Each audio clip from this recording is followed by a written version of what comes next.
Hello everyone, welcome back to a new video. Today I am going to be making a papercut art box of a magical ocean scene depicting a bunch of stingrays and manta rays. So let's just get right into it. Before we get started, I just wanted to announce something. I officially have a few templates up on my Patreon. I've gotten a lot of comments over the years asking for templates of my work, so I decided to turn a few of my favorite projects into templates. I will have more available later, but for now I have this one right now that I'm making, and then I have the Starry Night, and I have the Magical Horse Bridge. So if you want to follow along with this project, you can head over to my Patreon to get the template there. All links will be down in the description, and comment below what other lightboxes you would like templates for. Now back to the video. For this project, I used 7 sheets of 8.5 by 11 cardstock, and I drew a half-inch border around each sheet of paper to create a border for my layers. Then I got started on the focal point of this project, which is one huge manta ray.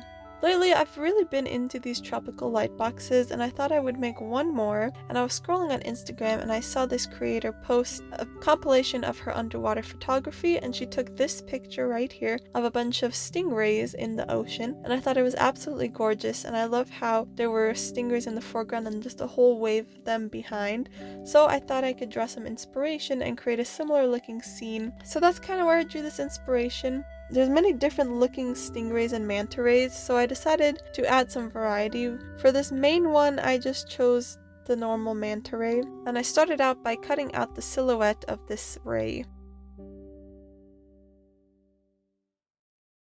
Once that's done, I decided to add details. To separate the body from the fins, I just cut a very thin line along the body, making sure not to cut all the way through. And then as I was working, I realized that the points where these fins and the tail connect to the border are really flimsy, so I wanted to sturdy that up. So I decided to sturdy that up by adding another little layer of cardstock in those areas. I created a line along the edges of the fins and then just covered the tail again, the secondary layer, and that really helped strengthen it. Then I wanted to blend that secondary little cardstock stripe into the wing a bit more, so I added another sheet of sketching paper, which is a thinner paper. It'll create thinner shadows when you light it up, so I thought it could help it blend. To add the remainder of the details, I just stabbed and poked a bunch of holes all over the body and the wings to create a speckled, magical, sparkly look. And that was it for this main manta ray.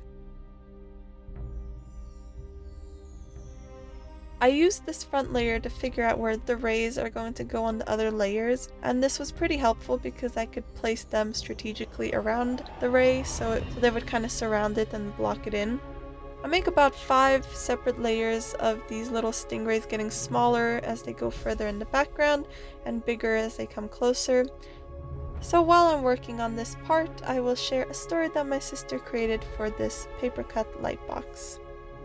Not long after I got married, my husband Mike and I decided to move to a remote island. We were both very handy and built a lovely cabin in a beautiful forest along the coast. It was the perfect place. We did not have many neighbors, and we got along incredibly well with the few that we did have. There was a small town a short drive from our home. We went to town often, stopping at the quaint little ice cream shop to buy a couple of scoops. We were always served by a sweet old man named Samson. Samson's family had lived on the island ever since he was an infant. He knew all of the best sightseeing spots, and he even owned a small boat, and on the weekends he took friends and family and a handful of tourists who were willing to pay out to sea to go dolphin watching. I'd never been happier than when I lived on the island with Mike, and just when I thought greater joy and bliss could not exist, I became pregnant with my daughter Mindy, and my happiness was doubled. She was born on a warm summer day in the middle of June, and the early years of her life blended into a beautiful scene of warm, sunny days and laughter. A handful of years passed, and Mindy slowly grew, and as she neared 3 years of age, something happened that changed our lives forever. The day of Minnie's birthday, I took her to get ice cream. Samson looked worried. He said there were lots of manta rays that year, which was strange. He had not seen this many in all of the time that he had lived on the island. It was like they had taken over the entire ocean. I looked out over the waves and saw them gliding under the water. Sure, it was a little weird, but I paid no mind and took Mindy home with her treat. I was awakened to the sound of banging wind on the morning after. I slid out of bed with a groan to close the window that I knew I left open in the kitchen. I patted passed through Mindy's room, and when I walked past the cheerfully painted frame of the child's bed, my heart dropped. The bed was empty. The rumpled sheets of the small mattress was bare. The pleated blanket was hanging without any reason or order over the side of the bed. The assortment of dolls and stuffed animals that she slept with were scattered around the room. Mindy was gone. Running around, I frantically searched the rest of the cabin for her. A terrible panicky feeling settled into my heart as I searched room after room, shouting her name with no reply. I rushed outside, calling for Mike. The small wooden swing that he had put up in the small fenced-off yard swung freely and empty in the wind. I strained my ears, hoping to hear the sound of merry laughter floating on the wind. However, I heard nothing but my own heartbroken cries. I ran to Mike with tears streaming down my face. We called the cops to report her as missing as soon as I recounted what happened to him. Mike was the one who made the call, and after he hung up, we sat down at the small table and attempted to eat breakfast. However, we were way too upset to eat. We just pushed our meal of pancakes and sausage from one end of the plate to the other. The days turned into weeks, and the police searched and searched. Unfortunately, they had no luck locating her. It was after the unfruitful search had been going on for a month when I heard the first disturbing radio segment. According to the reporter, kids were disappearing without a trace from all over the island. To make matters worse, the police had an uncommonly hard time locating them, and some of the children had already been missing for 6 months. The reporter listed off the names and ages of all the missing children, and a huge lump formed in my throat when he read Mindy's name. The next moment, I was trying to wipe the tears from my eyes when an unexpected knock sounded on the door. It swung open on its own, and the slouching form of Samson entered. I was totally taken aback by his appearance. Mike and I had traveled to the ice cream shop to visit him. However, I don't recall ever telling him our address. Without uttering a single sound, Samson balanced himself on the edge of one of the chairs clustered around the kitchen table and started to explain the reason for his visit.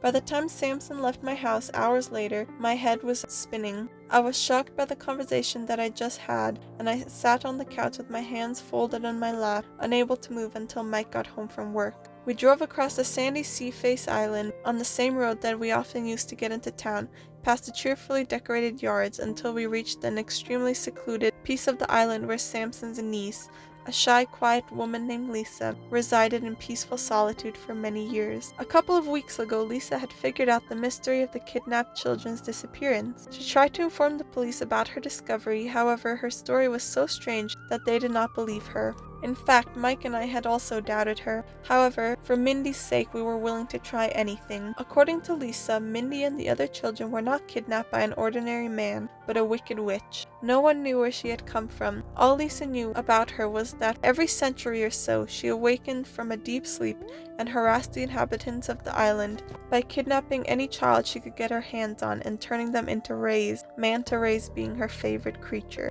Unfortunately, the witch could not just be slain in her sleep, since no one knew the whereabouts of the lair where she dreamt her evil dreams. Now that she is awakened again, a new spark of hope kindled in Lisa's heart, and when she heard about Mindy, she hatched a plan in the back of her mind and sent Samson to reach me. Lisa figured that if she used the same magic as the witch and someone was transformed into a ray, they could seek out the kidnapped children and find out the whereabouts of the witch's home. And since there was nothing I wouldn't do for Mindy, it was decided that I would be the perfect candidate for the transformation. About 20 minutes later, we were pulling up to Lisa's house. She lived in a small, modest house on the top of a steep cliff overlooking the vivid blue waters of the ocean. We walked up the path leading to the building and knocked on the door. It was pulled open almost instantly by a tall, skinny woman in her early 30s. Lisa waved us in with a shy smile, and I stepped over the threshold into the house. There was a kitchen and a closed door that most likely led to a bedroom, but those were the only normal fixtures of the place. The rest of the space was filled with bottles of the strangest liquids. After Mike and I were offered comfortable chairs, Lisa hurried over to a workbench that was covered with all sorts of weird stains. Humming under her breath, she poured strange-colored liquid from various bottles into a beaker and mixed it well. Then she grabbed it and beckoned to Mike and I before heading outside. We hiked down the cliff to the shore of the ocean. We could see the mantas in the water below. They floated lazily just under the surface of the water, their black and gray bodies bobbing about amongst the waves. When we arrived at the edge of the shifting sea, Lisa waded into the water, calling me after her, so I splashed into the water up to my waist, and on Lisa's instruction, I drank the swirling liquid out of the beaker. The The chilly embrace of the water was like a punch in the gut. However, as soon as I downed the liquid in the beaker, it was replaced by a fuzzy warmth. After that sensation was dispelled, an even weirder feeling of my limbs screeching and bending on their own accord took its place. And when I checked my reflection on the surface of the water, I no longer resembled myself. I found that I had transformed into a manta, just like Lisa had promised I would. With powerful strokes of my wing-like fins, I swam downwards and was almost instantly surrounded by the smaller rays that were the transformed children, and just like we thought, I was able to understand their speech. Politely, I introduced myself and explained the reason for my visit before I asked for help. Fortunately, when they combined their memories, they were able to piece together the route to the witch's lair. We swam together in a tight swarm. Long rays of sunlight filtered through the water in front of us. Suddenly, out of nowhere, we were surprised by a crack in some rocks up ahead. Since it was wide enough for us to swim through, we entered and were met by a threatening hissing noise. We had arrived to the witch's lair. The further we traveled into the heart of the cave, the louder the hissing became, until our eyes caught an unusual movement in the chamber up ahead. The next moment, with a flurry of movement, the most dreadful creature I had ever seen appeared. With algae green skin tangled with slimy vines for hair, the witch was absolutely disgusting. Her mouth bared, and I could see a set of sharp, pointy teeth.